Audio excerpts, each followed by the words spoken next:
மீசான் டைம் நேர்களை நிகழ்ச்சிக்குள் அன்போடு வரவேற்றுக் கொள்கிறோம். இன்றைய பதிவுல மிக முக்கியமான 2 செய்திகள் குறித்து பார்க்கலாம்.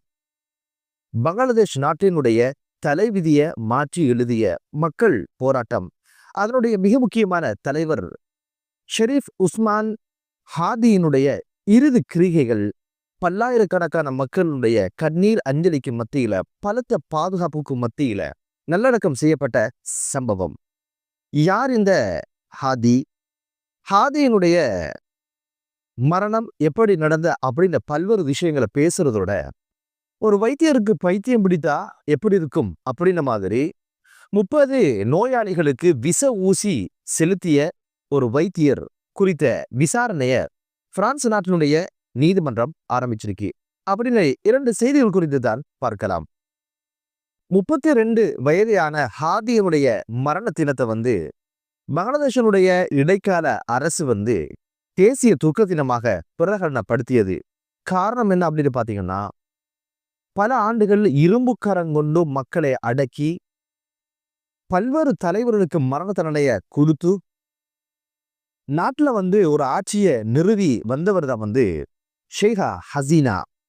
ஷேகா ஹசீனாவுடைய ஆட்சிக்கு எதிராக மக்கள் போராட்டம் வெடித்தது, பல உயிர்கள் பலியாக்கப்பட்டது. இந்த மக்கள் போராட்டத்தினுடைய மிக முக்கியமான தலைவராக இருந்து அந்த மக்கள் போராட்டத்தை கச்சிதமாக செய்து முடித்து ஷேகா ஹசீனாவை ஆட்சியை விட்டு மட்டுமல்ல, நாட்டை விட்டே துரத்திய சம்பவம் சென்ற ஆண்டு பதிவானது.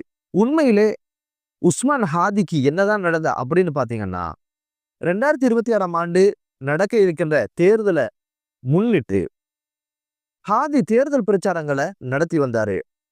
ஒரு கூட்டத்துல வச்சு முகமூடி அணிந்த ஒரு துப்பாக்கிதாரி உள்ள பூந்து ஹாதியுடைய தலையை நோக்கி பல்வேறு தோட்டாக்களை தீர்த்ததுனால ஹாதி உடனடியாக இரத்த வெள்ளத்துல மூழ்கிய சந்தர்ப்பத்துல உடனடியாக மருத்துவமனைக்கு கொண்டு போனாங்க. அங்கிருந்து சிங்கப்பூர் மருத்துவமனையில் அனுமதிக்கப்பட்ட 6 தினங்கள் சிகிச்சை அளிக்கப்பட்ட சூழ்நிலையில சிகிச்சை பலனின்றி ஹாதி உயிரிழந்த சம்பவம் பதிவாச்சு. ஹாதியுடைய மரணத்தை தொடர்ந்து பங்களாதேஷின் பல்வேறு நகரங்கள்ல வன்முறைகளும் போராட்டங்களும் வெடிக்க ஆரம்பிச்சது. இந்த சந்தர்ப்பத்துல தான் ஹாதியுடைய இறுதி கிரிகைகள் நடந்து முடிஞ்சிருக்குது. இந்த இறுதி கிரிகைகளை கலந்து கொண்ட இடைக்கால அரசனுடைய தலைவர், நோபல் பரிசு வென்ற முகமது யூனிஸ் என்ன சொல்றாரு அப்படின்னு கேட்டீங்கன்னா, நாங்க உங்களுக்கு பிரியா விடை தருவதற்கு இங்கு வரவில்லை, இந்த மக்களுடைய இதயங்களில் நீங்கள் வாழ்கிறீர்கள் அப்படின்னு சொன்னது மட்டுமல்ல, இந்த தேசம் இருக்கும் காலமெல்லாம் இந்த தேசத்தினுடைய மக்கள் மனதில் நீங்கள் நீங்காமல் வாழ்வீர்கள் அப்படின்ற ஒரு உருக்கமான உரையையும் அவர் நிகழ்த்தியிருந்ததை பார்க்க முடிந்தது.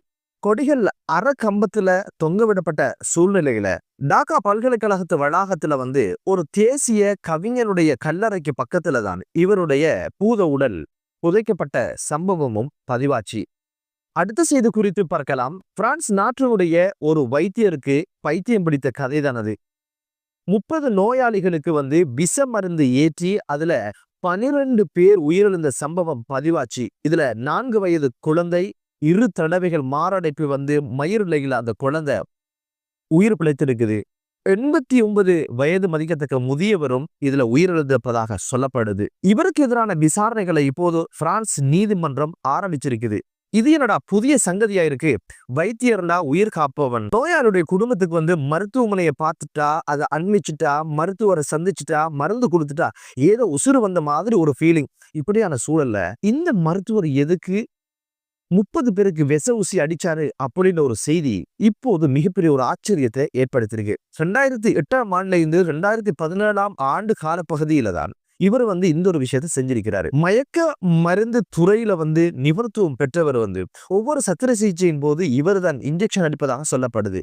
இப்படி இன்ஜெக்ஷன் அடிக்கின்ற சந்தர்ப்பத்துல பொட்டாசியம் போன்ற மருந்து வகைகளை அதிக அளவுல இந்த இன்ஜெக்ஷன்ல சேர்த்ததுனால குறித்த நோயாளிகள் மாரடைப்புக்கு இலக்காகித்தான் இவர்கள் மரணிச்சிருக்கிறாங்க அப்படின்னு ஒரு விஷயம் இப்போது விசாரணையில தெரிய வந்திருக்குது.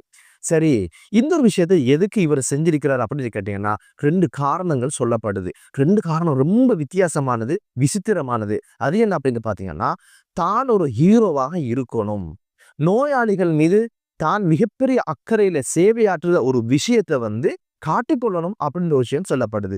என்னடா நோயாளிக்கு விஷ ஊச போட்டுட்டா இவர் ஹீரோவாக நோயாளி மீது எப்படி அக்கறையா இருப்பார் அப்படின்னு கேள்வி உங்களுக்குள்ள இருக்கும் இல்லையா? அது எப்படி அப்படின்னு கேட்டீங்கன்னா, ஒரு நோயாளி மாரடைப்பினால கஷ்டப்பட்டு கொண்டிருக்கிற சந்தர்ப்பத்துல, உயிருக்கு போராடி துடிச்சு கொண்டிருக்கிறதுல இவர் ஓடி பரபரப்பாக அது இடு இது இடு அங்கமத்து இங்கமத்து அப்படின்னு சொல்லி ரொம்ப அக்கறையாக இந்த நோயாளியை பார்த்து கொள்ற மாதிரி ஒரு பிம்பத்தை உருவாக்குறது தான் இதனுடைய மிக முக்கியமான நோக்கமாக சொல்லப்படுது. இப்படியான ஒரு தேவைக்காகத்தான் இவர் செஞ்சாரு அப்படின்னு ஒரு விஷயத்தையும் அவர் வாக்குமூலத்துல வழங்கியிருக்கிறாரு.